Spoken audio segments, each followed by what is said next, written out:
हिंदी में यूपीएससी की तैयारी से संबंधित प्रोग्राम्स को देखने के लिए सब्सक्राइब करें स्टडी IQ-IAS हिंदी।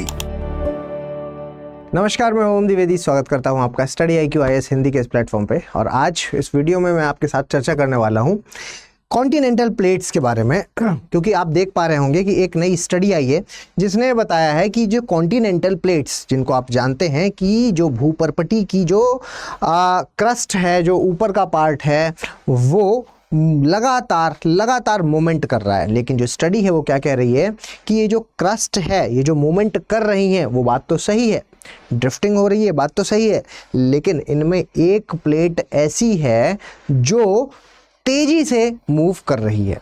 कितना तेजी से मूव कर रही है, कहाँ मूव कर रही है, इसके बारे में हम यहाँ पर चर्चा करेंगे। इसके बारे में मैं चर्चा करूं आपसे, इससे पहले मैं आपको थोड़ा सा ये बताना चाहता हूं कि भाई प्लेटें होती क्या हैं। और दूसरी बात यहाँ पर ये है कि देखिए, जब भी हम ड्रिफ्टिंग के बारे में बात करेंगे तो महाद्वीपीय विस्थापन का जो सिद्धांत है, जो कि एल्फ्रेड वेगनर के द्वारा दिया गया था, उस सिद्धांत की चर्चा ना हो ऐसा हो नहीं सकता। ठीक है, तो जब हम कॉन्टिनेंटल ड्रिफ्ट के बारे में बात करेंगे, फिर उसके बाद धीमे धीमे करके किस तरीके से ये प्लेट का कंसेप्ट हमें पता चला। जब प्लेट का कंसेप्ट हमें पता चलेगा तब जा करके आपके दिमाग में सारी चीज़ें क्लियर होंगी कि सर किस प्लेट के मूवमेंट के बारे में आप बात कर रहे हैं। ठीक है, तो चलिए प्लेट के मूवमेंट के बारे में यहाँ पर बताया गया है कि सारी प्लेट्स वैसे तो मूव कर रही हैं, लेकिन कुछ हैं जो बड़ा तेजी से मूव कर रहे हैं। क्या कह रहे हैं एग्जैक्टली अगर मैं आपको बताऊं तो देखिए, एग्जैक्टली यहाँ पर जो कहा जा रहा है वो ये है कि इतनी सारी जो प्लेटें हैं जो पृथ्वी के ऊपर मौजूद हैं, उनमें से एक ऑस्ट्रेलियन प्लेट, या हम कहें तो इंडो ऑस्ट्रेलियन प्लेट है, जो इसका मूवमेंट है, जो ऑस्ट्रेलियन प्लेट इसका मूवमेंट है जो वो है 7 सेंटीमीटर प्रति वर्ष। ठीक है, प्रति वर्ष ये 7 सेंटीमीटर के स्पीड से मूव कर रही है, जो कि अपने आप में बहुत तेज है, जिसका एक अनुमान लगाया जा सकता है कि हमारे जो बालों की ग्रोथ है या हमारे जो नाखूनों की जो ग्रोथ है, ठीक है, उसके बराबर इसका मूवमेंट है जो, या इसकी ग्रोथ है जो वो देखने को मिल रही है। जो प्लेटें खिसक रही हैं, इनकी ग्रोथ है जो वो देखने को मिल रही है। दूसरी बात, अगर आप पूछेंगे सर बाकी जो प्लेटें हैं उनका क्या है, तो एवरेज अगर देखा जाए तो बाकी प्लेटें हैं जो उनका एवरेज है 1.5 सेंटीमीटर का, 1.5 सेंटीमीटर प्रति वर्ष का। ठीक है, तो हम ये कह सकते हैं कि सर 1.5 सेंटीमीटर प्रति वर्ष और ये 7 सेंटीमीटर प्रति वर्ष, यानी कि ये तो बहुत तेजी से आगे बढ़ रही है। जी हाँ, यही एक नई रिसर्च है जिसके बारे में आप पता चला है। तो कौन सी प्लेट के लिए कहा जा रहा है? इंडो ऑस्ट्रेलियन प्लेट के लिए कहा जा रहा है। जैसे ही मैंने कहा इंडो ऑस्ट्रेलियन प्लेट, ठीक है, इंडो ऑस्ट्रेलियन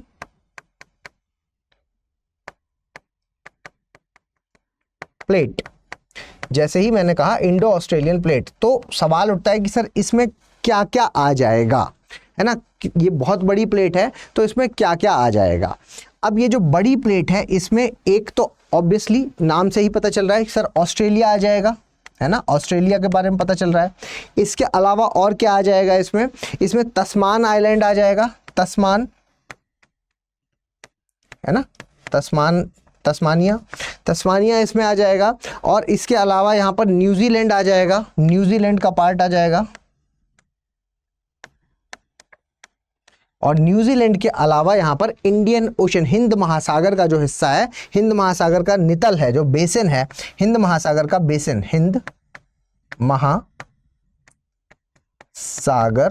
का जो बेसिन है, ये सब है जो वो हमें मूव करता हुआ दिखाई दे रहा है। तो इंडो ऑस्ट्रेलियन प्लेट का जो नाम यहाँ पर जिक्र हो रहा है, ये प्लेट है जो वो बहुत तेजी से मूव कर रही है, जिसको कहा जा रहा है कि 7 सेंटीमीटर प्रति वर्ष के हिसाब से मूव कर रही है। अब इतनी बात जो न्यूज़ में चल रही है, ये बात सुन करके हो सकता है आप में से कई बच्चों को कन्फ्यूज़न हो। ठीक है, कन्फ्यूज़न किस स्तर का होगा कि सर ये जो आप प्लेट की बात कर रहे हैं उसमें आपने समुद्र भी ले लिया, ये जो प्लेट की बात कर रहे हैं इसमें आपने कुछ कॉन्टिनेंट वाला हिस्सा भी ले लिया, तो क्या है एग्जैक्टली कहानी। तो पहले मैंने आपको न्यूज़ बता दिया है, अब मैं आपके साथ चर्चा करने वाला हूँ, मतलब संदर्भ आप पता चल गए। अब मैं थोड़ा सा आपके साथ डिस्कस करने वाला हूँ थोड़ा सा बेसिक पार्ट, क्योंकि अगर आपको बेसिक नहीं पता है तो ये कन्फ्यूज़न आपके दिमाग में हमेशा बना रहेगा। तो चलिए पहले बेसिक्स को समझते हैं, और बेसिक्स को समझने से पहले मैं आपके साथ एक इम्पॉर्टेंट इन्फॉर्मेशन है जो वो शेयर कर दूँ, जो कि हमारे अप्रैल इवनिंग बैच के बारे में है। आप जानते हैं अप्रैल का जो इवनिंग बैच है उसकी अनाउंसमेंट है जो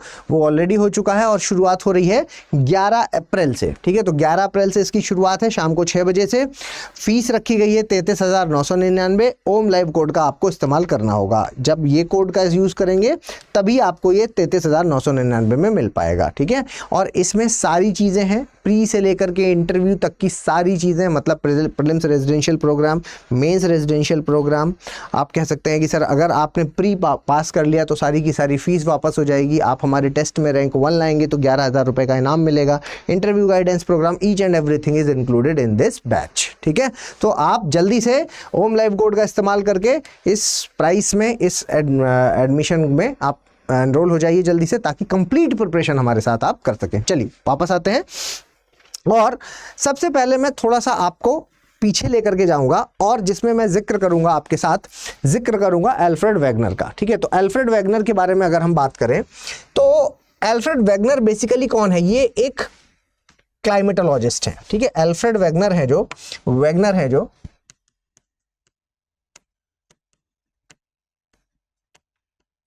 ये क्या है? ये एक क्लाइमेटोलॉजिस्ट है। ध्यान से समझिएगा, कहानी रूप से समझिएगा, बिल्कुल कहानी की तरह समझेंगे।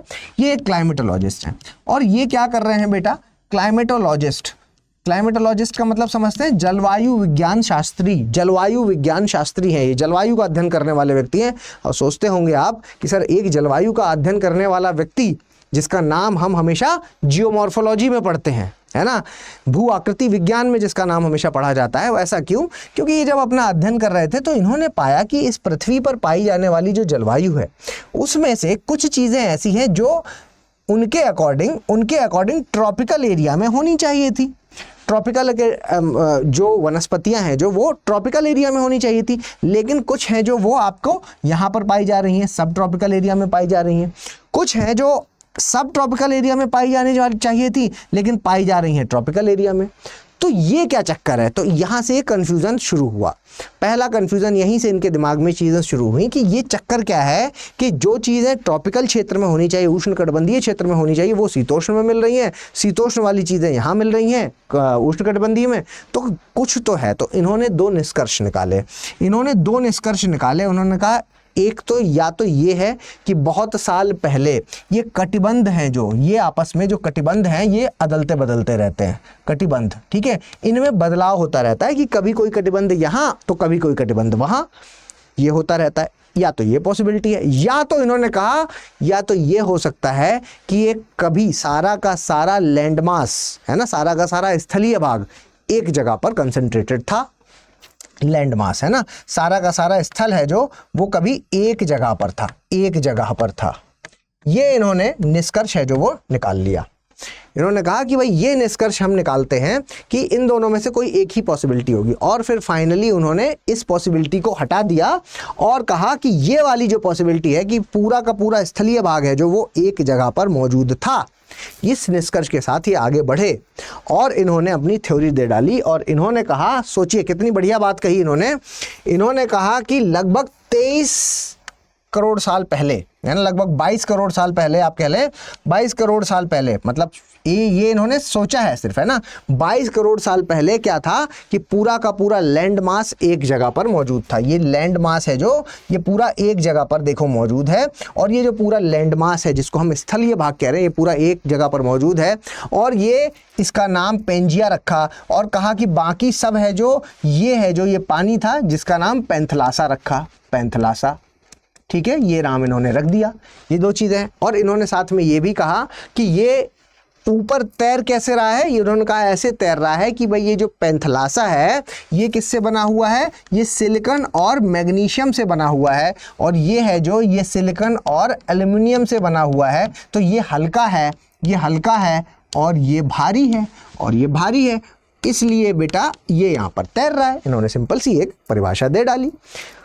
और फिर उन्होंने कहा कि ये ऐसा था, लेकिन 15 करोड़ साल पहले क्या हुआ, 150 मिलियन ईयर एगो, 15 करोड़ साल पहले क्या हुआ, कह रहे हैं कि 22 करोड़ साल पहले क्या स्थिति थी, ये स्थिति थी। फिर उसके बाद 15 करोड़ साल पहले क्या स्थिति हुई, ये दो भाग में टूट गया।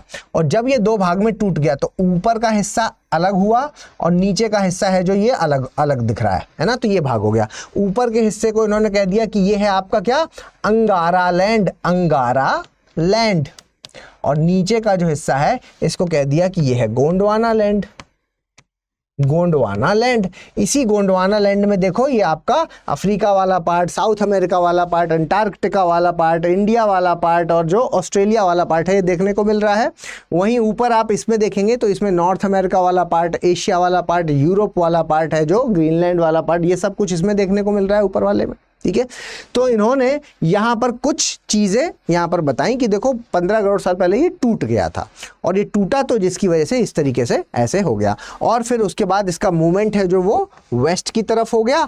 तो वेस्ट की तरफ जब मूवमेंट हुआ तो ये देखिए इसका ये हिस्सा फिर से टूट के अलग होना शुरू हो गया और ये नॉर्थ अमेरिका बन गया, ये साउथ ऑफ प्रेजेंट अभी इस तरीके का कुछ दिखता है। ठीक है, कि हमारा नॉर्थ अमेरिका हो गया और ये साउथ अमेरिका हो गया।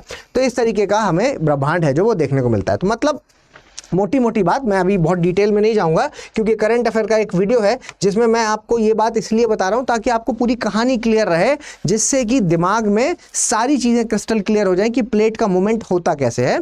तो जो ये कह रहे हैं कि देखो ये जो आप कहेंगे कि सर ये यहाँ पर ये जो मूवमेंट हुआ है, ठीक है, जिसमें कि ये यहाँ पर ये बताना चाह रहे हैं कि ये दो ये कह रहे हैं कि यहाँ पर ये जो दो कॉन्टिनेंट बने हुए दिख रहे हैं जिसको हम कह रहे हैं नॉर्थ अमेरिका है और ये आपका साउथ अमेरिकन कॉन्टिनेंट है। वहीं ये कह रहे हैं कि ये यहाँ पर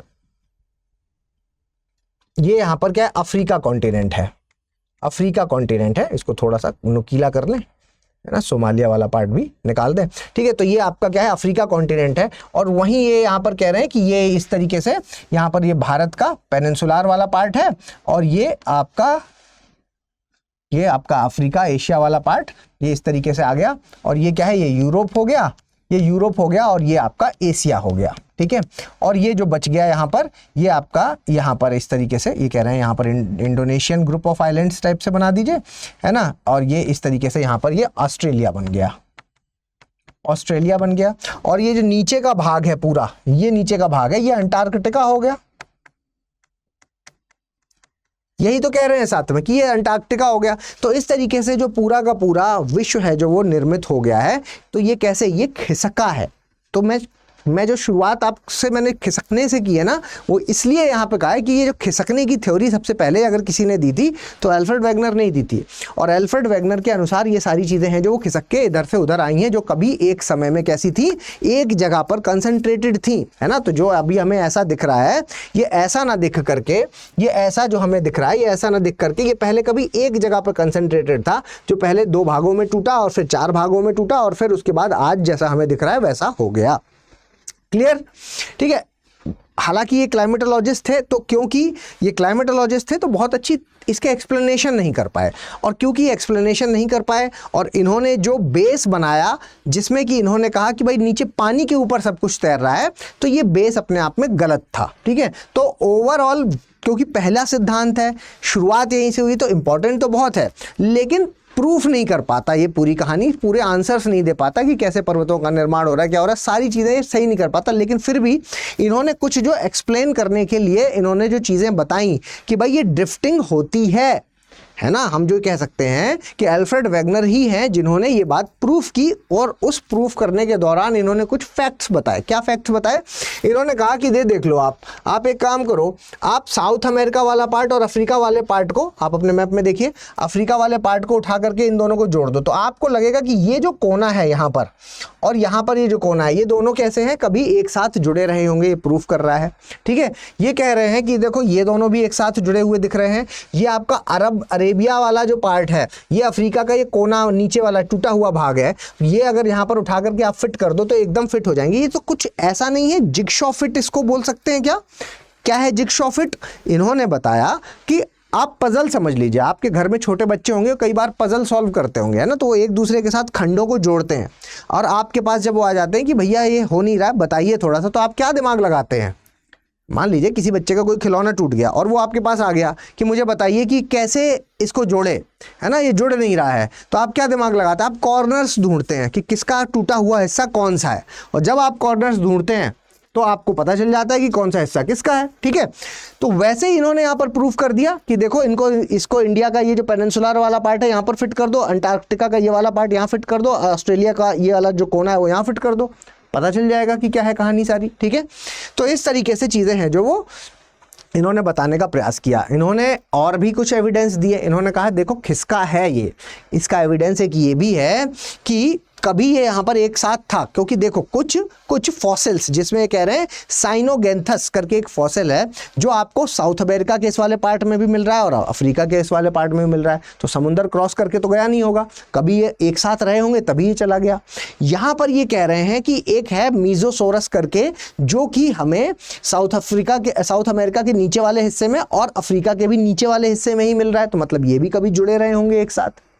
यहां पर ये कह रहे हैं कि एक गैलिस्पेटिस है ना, ग्लासोपेट्रिस है, जो ये एक ऐसा पौधा है जिसके फॉसिल्स हमें कहाँ मिल रहे हैं, जिसके हमें जीवाश्म कहाँ मिल रहे हैं, साउथ अमेरिका के पार्ट में भी मिल जाते हैं, अफ्रीका के पार्ट में भी मिल जाते हैं, इंडिया के पार्ट में भी, मेडागास्कर के पार्ट में भी, और आप कहेंगे कि सर ये अंटार्कटिका के पार्ट में भी मिल रहे हैं और ऑस्ट्रेलिया के पार्ट में मिल रहे हैं, मतलब ये सब एक साथ जुड़े थे, है ना, तभी तो ये एक ही पौधे के जीवाश्म हर जगह जगह मिल रहे हैं, तो ये सब कभी एक साथ जुड़े रहे होंगे।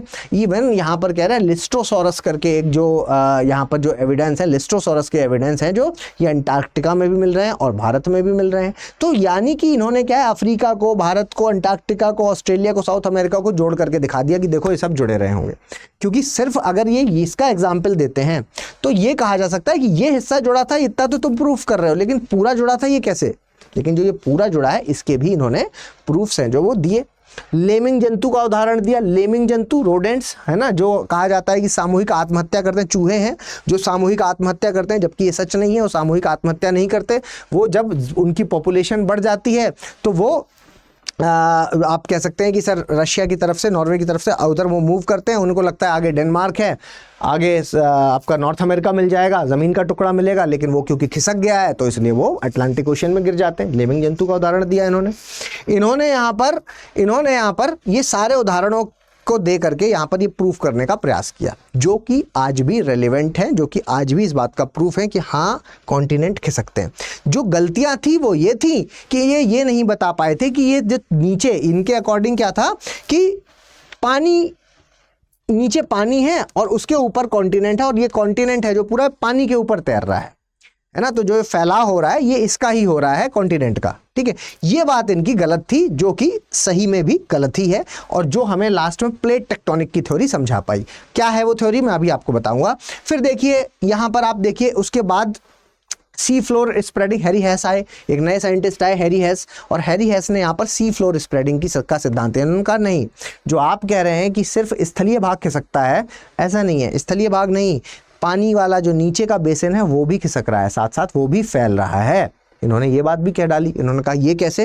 इन्होंने कहा देखो नीचे से एक मैग्मा निकल के आ रहा है और यहाँ पर आकर के ये इसको तोड़ रहा है और यहाँ पर इकट्ठा हो जा रहा है, ठीक है। ये क्या है? ओशियनिक क्रस्ट है, और ये आपके ओशियनिक क्रस्ट है, ठीक है। तो कन्वेक्शनल करंट की वजह से कि भीतर से क्या है, कन्वेक्शनल करंट डेवलप हो रहा है, संपीड़न बल डेवलप होता है। और संपीड़न बल क्यों डेवलप होता है अभी मैं चर्चा करूंगा इसके बारे में, ठीक है। यहाँ पर क्या है कि संपीड़न बल डेवलप हो रहा है, और इसकी वजह से क्या हो रहा है, इसकी वजह से आप ये कहेंगे कि मोमेंट है जो ये ऊपर को हो जा रहा है, मैग्मा है जो वो ऊपर को आ रहा है। क्या है? आप बस ऐसे समझ लीजिए कि पानी के भीतर, पृथ्वी के भीतर के भाग में एक ऐसा तरल तत्व मौजूद है। मैं यहां पर ही आपको समझा देता हूं। देखो, अगर हम पृथ्वी की आंतरिक संरचना के बारे में बात करते हैं, तो पृथ्वी की आंतरिक संरचना के बारे में अगर बात करें तो ये आप मान के चलिए कि ऐसा है कुछ,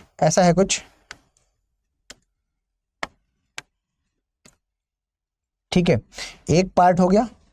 वहीं अगर हम दूसरे पार्ट के बारे में बात करें,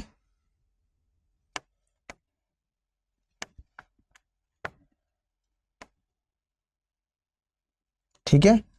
और अगर हम तीसरे पार्ट के बारे में बात करें,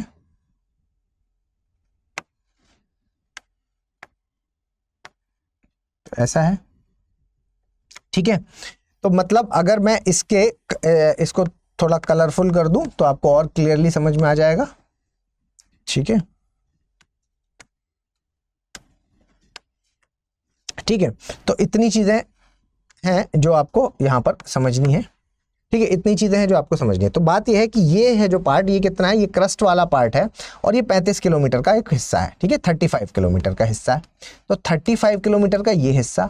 और ऊपर का अंतरिक्ष संरचना के बारे में अगर मैं बात कर रहा हूं तो ऊपर का आप 65 किलोमीटर का ये हिस्सा ले लीजिए, ठीक है।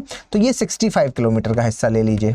तो ये 35 + 65 मतलब 100 किलोमीटर का ये वाला पार्ट है जो, ये 100 किलोमीटर का पार्ट है जो वो ऊपर का हिस्सा है, जिसको हम स्थल मंडल कह रहे हैं, जिसको हम स्थल मंडल कह रहे हैं, है ना, जिसको हम स्थल मंडल कह रहे हैं। 65 किलोमीटर, है ना, इसको ऐड करेंगे तो निकल के आएगा 100 किलोमीटर, जिसको हम क्या कह रहे हैं बेटा, जिसको हम स्थल मंडल कह रहे हैं, स्थल मंडल, ठीक, जिसको हम स्थल मंडल कह देते हैं।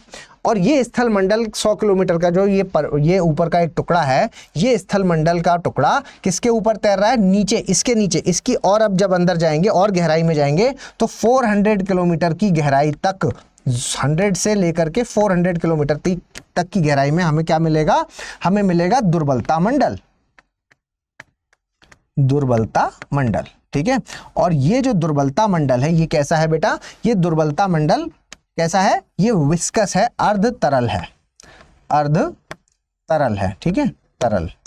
और क्योंकि ये अर्ध तरल है तो इसलिए इस पर चीजें फ्लोट करेंगी, है ना, पानी जैसी अवस्था है, इस पर चीजें फ्लोट करेंगी, तैरेंगी। तो इतनी बात समझ में आई कि तैर क्यों रही हैं, ठीक है। अब बात यह है कि मैग्मा नीचे से ऊपर क्यों आ रहा है, कन्वेक्शनल करंट क्यों चल पा रहा है। तो आप इसको ये मान लीजिए कि नीचे है जो ये आपका मान लीजिए कि दुर्बलता मंडल वाला पार्ट है ना, ये दुर्बलता मंडल वाला पार्ट है। और इस दुर्बलता मंडल के ऊपर ये जो दुर्बलता मंडल है, ठीक है, ये जो दुर्बलता मंडल है, इसी दुर्बलता मंडल के ऊपर है जो वो स्थल मंडल है, यही बताया अभी मैंने आपको। तो ये जो 100 किलोमीटर का स्थल मंडल जो ऊपर इसके तैर रहा है वो कुछ इस तरीके का है, ठीक है, वो कुछ इस तरीके का है, इस तरीके का, ठीक है, इस तरीके का है, जिसमें से जो कि इसके यहाँ पर जोर लगा रहा है, ठीक है। हालांकि जो हैरी हैस अभी ये बात नहीं बता पाए थे, प्लेट वाली बात टूजो विल्सन बता पाए, आगे हम देखेंगे। तो इस तरीके का है कुछ, है ना। तो अभी फिलहाल आप बस इतना समझ लीजिए, क्योंकि हम अभी हैरी हैस में हैं, तो अभी बस इतना ही समझ लीजिए कि हैरी हैस ने यहाँ पर बताया कि भाई नीचे से जब ये दोनों चीज़ें, जब यहाँ पर आप ये समझ के चलिए कि जब दोनों चीज़ें टकराएंगी तो एक चीज़ नीचे जाएगी, तो पानी की भरी हुई बाल्टी में जब आप नीचे बैठेंगे तो उतना ही वजन का पानी बाहर भी तो आएगा, है ना। तो वो करंट है जो वो यहाँ पर जो है वो जो आप कहेंगे कि सर फ्लूइड बाहर आ रहा है, जो वो मैग्मा की फॉर्म में बाहर आ रहा है, ठीक है। तो मैग्मा की फॉर्म में जब वो बाहर आ रहा है तो यहाँ पर नई क्रस्ट का निर्माण होता है। वो ये कह रहे हैं कि जब दो क्रस्ट एक दूसरे से दूर जा रही हैं तो यहाँ पर देखिए नई क्रस्ट का निर्माण भी तो हो रहा है। कैसे हो पा रहा है, तो ये देखो कि जब नीचे से कन्वेक्शन करंट आया तो इसने क्या है कि इस भूपर्पटी को तोड़ा, और भूपर्पटी को तोड़ करके इसने इसको यहाँ सेट कर दिया, इसको यहाँ सेट कर दिया। फिर और नीचे वाला आया तो ये पीछे चला गया, ये यहाँ पर चला गया, और यहाँ पर नया वाला आ गया, है ना, यहाँ पीछे चला गया। और फिर आया तो ये वाला है जो वो यहाँ चला गया, है ना। तो ये पीछे वाला पुराना है क्रस्ट, और ये ऊपर वाला है जो ये वाला है जो ये नया क्रस्ट है। इसको इस तरीके से समझ लीजिए। इन्होंने जो समझाने का प्रयास किया, इन्होंने कहा कि आप अटलांटिक ओशन को ले लो। इन्होंने अटलांटिक ओशन को कहा, इन्होंने कहा देखो अटलांटिक ओशन कभी बहुत पतला था और फिर धीमे धीमे वो मोटा होता चला गया, चौड़ा होता चला गया, ठीक है। तो उन्होंने इसको समझाने के लिए ऐसा कहा, इन्होंने कहा कि देखो नीचे से जो लावा निकल के आ रहा है और जब हम उसको रीड करते हैं तो ऐसा करके यहाँ पर जमा हो जा रहा है, फिर उसके बाद नया लावा आ रहा है तो ये वाला है जो वो पुराना ऐसा चला गया, फिर ये और पुराना ऐसा चला गया। इस तरीके से उन्होंने समझाने का प्रयास किया, ठीक है। अब बात यह है कि जब हम इस वाली भूपर्पटी को और इस वाली को, इन दोनों को, इस वाली को और इस वाली को, ठीक है, इनका अध्ययन करते हैं तो पता चलता है ये दोनों सेम समय की हैं, सेम समय की है, ठीक है, सेम समय की है। लेकिन जब हम इस वाली को, जब हम इस वाली को, इसको और साथ में इसको, इन दोनों का जब अध्ययन करते हैं तो पता चलता है कि ये अलग समय की है। तो ये जब अलग समय की पता चल जाते हैं तो इससे हमें क्या आइडिया लग रहा है, इससे हमें ये आइडिया लग रहा है कि यानी कि यहाँ से जो मैग्मा निकल के आता है वो पहले यहाँ पर इकट्ठा हुआ, तो यहाँ पर जो इकट्ठा हुआ तो ये समय और ये समय एक ही रहेगा ना, क्योंकि एक साथ ही निकल के आया है। लेकिन फिर जब नया आएगा तो इसको दो भाग में तोड़ देगा, तो ये वाला इधर चला जाएगा और ये वाला इधर चला जाएगा और नया वाला यहाँ पर इकट्ठा हो जाएगा, नया वाला यहाँ पर इकट्ठा हो जाएगा, राइट। तो इससे हमें पता चल रहा है कि ये नीचे से ही आ रहा है माल, ठीक है, नीचे से ही माल आ रहा है। तो इतनी चीज़ें यहाँ पर ये बता पाए, इतनी चीज़ें यहाँ पर ये बता पाए। हालांकि इसमें भी कुछ फ्लॉस थे, इसमें भी कुछ फ्लॉस थे। ये भी जो दुर्बलता मंडल है जो वो पूरी तरीके से उसकी व्याख्या है जो वहाँ पर नहीं कर पाए थे। और ये प्लेट मतलब ये नहीं बता पाए थे, इन्होंने बताया था इन दोनों को अलग अलग एंटिटीज, किसको, स्थल मंडल को और स्थल को, और जो आपका जो ओशियन का जो क्रस्ट है, ठीक है, इन दोनों को अलग अलग एंटिटी बताया था इन्होंने। लेकिन जब हम, और इन्होंने साथ में एक और बढ़िया बात बताई, हैरी हैस ने एक और बढ़िया बात बताई, इन्होंने कहा जितना मैग्मा बाहर आ रहा है तो मतलब नई भूपर्पटी का निर्माण हो रहा है, उतना ही कहीं ना कहीं अंदर जा रहा है, ठीक है, उतना ही कहीं ना कहीं अंदर भी जा रहा है। यानी कि एक क्रस्ट है जो वो बन रहा है और एक क्रस्ट है जो वो अंदर भी जा रहा है। तो ये बात भी इन्होंने बता दी, ठीक है। तो इतनी बातें अगर आपको समझ में आ रही हो तो फिर उसके बाद टूजो विल्सन आए और उन्होंने यहाँ पर प्लेट का कॉन्सेप्ट दिया कि देखो 1965 में एक नया कॉन्सेप्ट आया प्लेट। तो प्लेट विवर्तनिकी का जो सिद्धांत है वो बाद का सिद्धांत है, जिसमें उन्होंने कहा कि देखो ये जो पूरा ये जो आप कहेंगे कि ये जो आपका दुर्बलता मंडल है, इस दुर्बलता मंडल के ऊपर ये जो प्लेट है ना, ये जो प्लेट है ये यहाँ पर इस तरीके से तैर रही है। और क्योंकि ये बेटा प्लेट इस तरीके से यहाँ पर तैर रही है तो हम ये कह सकते हैं कि ये आपस में जब टकराएंगी तो एक कोई ना कोई अंदर जाएगी, है ना, कोई ना कोई अंदर जाएगी। और जो भी अंदर जाएगी तो कौन सी अंदर जाएगी, जो भारी वाली है वो अंदर जाती है, भारी वाली अंदर जाती है ना। तो भारी वाली क्योंकि अंदर चली जाती है और हल्की वाली इसके ऊपर चढ़ जाती है। तो ये कंसेप्ट होता है जिसकी वजह से आप ये कहेंगे कि सर पर्वतों का निर्माण भी होता है, पर्वतों का निर्माण, ठीक है। तो ये कई बार हम देख चुके हैं, ये सारी प्रोसेस हम कई बार देख चुके हैं, पर्वतों का निर्माण होता है। इवन आप ये कहते हैं सर ज्वालामुखी का उद्गार के लिए भी ये जिम्मेदार हैं, ज्वालामुखी उद्गार के लिए, और आप इवन कह सकते हैं सर भूकंप की घटनाओं के लिए भी ये जिम्मेदार है। तो ये सारी चीज़ें हम कई बार देख चुके हैं। खैर फिलहाल ये कंसेप्ट नहीं है आज फिलहाल बस मैं आपको इतना बताना चाहता हूँ।